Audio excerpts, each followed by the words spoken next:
আচ্ছা, এখানে যারা যারা আছে, কেউ কি ফরমালিনের জুস খাবে? ফরমালিনের কেউ কেউ খাবে না।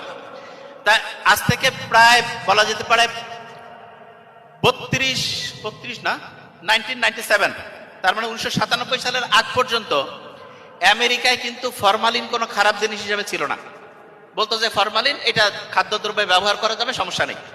97 পরে FDA, আমেরিকার যে ফুড এবং ড্রাগ অ্যাডমিনিস্ট্রেশন, তারা সিদ্ধান্ত নিল যে না, ফরমালিন যদি কেউ রেগুলার খাবারের সাথে শরীরের মধ্যে যায়, তাহলে কিডনি, লিভার, এই জিনিসগুলো আস্তে আস্তে ধ্বংসের দিকে চলে যায়। তার মানে ফরমালিনের মতো একটা খারাপ জিনিস আমেরিকার মতো জায়গায় মাত্র 1997 সালের আগ পর্যন্ত ওরা জানতোই না এত খারাপ। তাই এখন মানুষের জন্য বিজ্ঞানের অনেকগুলো ব্যবহার আছে যেগুলো আমরা ব্যবহার করি, কিন্তু মনে করি যে না, এটার খারাপ কি, কতটা খারাপ এটা নিয়ে তো প্রমাণ হয়নি।